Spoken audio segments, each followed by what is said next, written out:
Oh, landmines and jellyfish. Welcome back to Knives, I guess. And if you want to spice up a family gathering, throw a bag of brown recluse spiders at the ceiling fan. So, this is the preview for episode 9 of the Temu edition of the Superbudget Showdown. And let's get the preamble out of the way. This is my quest to find the best knife I can for $15 or less. This season, they all came from Temu, and the wife picked almost all of them out. She had a lot of fun doing that. Some clones are popping up, and I apologize. We filtered out everything that we could identify as a clone before we ran out of time. So they're here. I apologize. I don't like clones, but I did what I could. So yeah, that's that. And the ground rules are, of course, $15 or less, pocket clip, tip-up carry, and locking mechanism. And lock is for safety. Tip-up carry is to give it the best chance it can have of being a good knife for me personally. Now, we got the preamble out of the way. We are going in on the butterfly knife this week. And this is one of the ones I've been waiting on, and I'm interested to see how it do. First thing, pocket clip is tip up, which is the Lord's carry. You've got steel scales on a frame, which I don't know why they just couldn't have done a frame lock and had this whole thing just be frame. That seems like an unnecessary extra step. You got a backspacer right here. I'm not sure what that's made out of, but you've also got a flipper tab, so let's flick the bean. You got an assisted open, and here's your blade. Now, the interesting thing with this thing to me is this is definitely a deep etch. It feels like it's engraved, but that is a deep etch.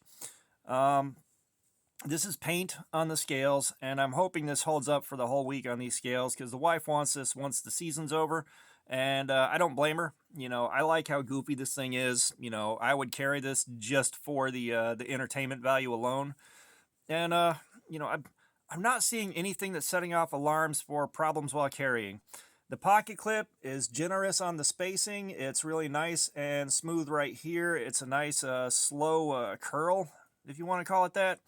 And the retention is strong enough. It's not super stiff, but unless something weird happens, it's going to hold up for the week and be just fine. Let's take a look at the cut. Let's see how the factory edge is. First things first, let's shave.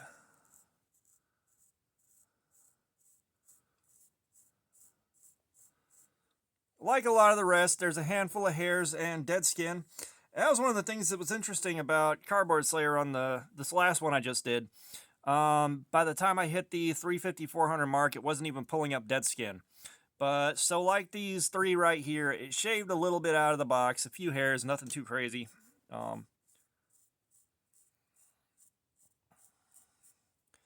Yeah, it's just a little bit of hair. It's nothing crazy.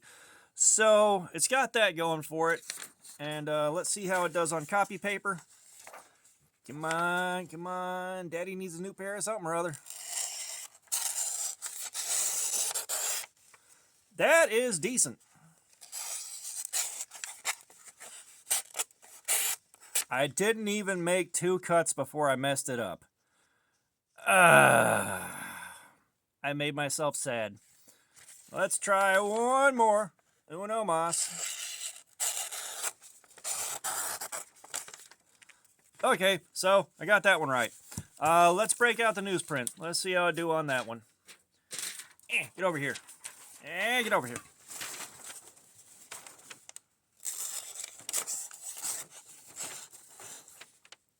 Didn't even get the first cut right. I did better on the last one.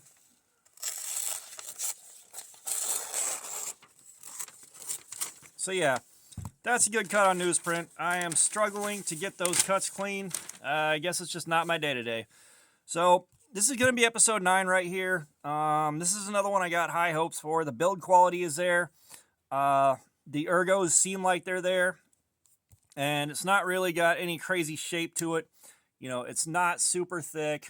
I don't see any major fit and finish issues. The blade's really well centered. So everything should be okay. That being said, I thought this was going to be okay. And it wound up being very, very painful and annoying. I thought this was going to be okay. It just felt like I had a brick in my waistband the whole time.